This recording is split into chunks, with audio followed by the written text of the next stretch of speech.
Cette vidéo s'adresse à vous tous, étudiants, lycéens, collégiens, qui vous préparez à une grève scolaire mondiale pour le climat.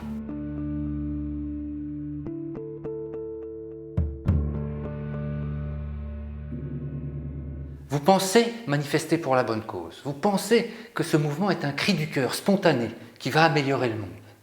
Le problème, c'est que ça n'est pas vrai.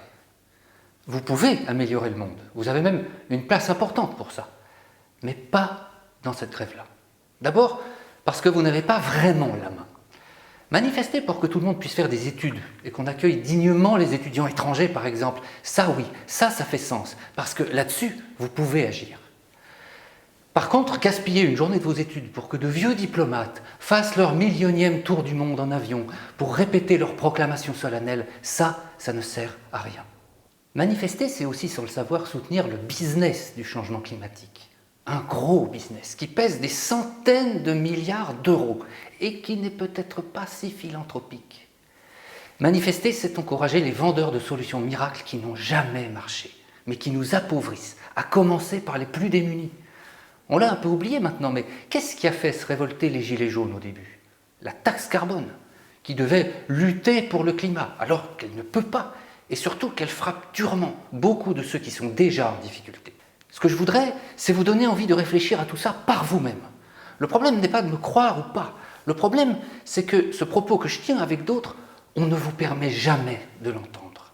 Sur le climat, sur l'environnement, sur les questions énergétiques, écologiques, vous êtes systématiquement obligé d'écouter un seul et même discours, une seule et même musique.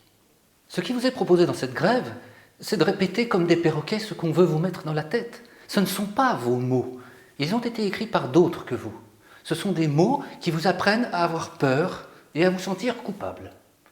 Alors que si vous regardez les choses par vous-même, vous verrez, comme beaucoup d'autres l'ont vu, trois choses.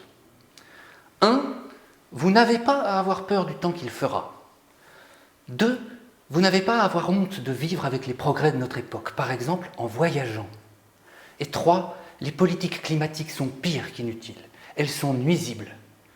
Chers étudiants, chers lycéens et collégiens, soyez libres, libres de penser à votre manière plutôt qu'à celle qui vous est rabâchée. C'est en exerçant cette belle liberté-là que vous pourrez vraiment transformer le monde.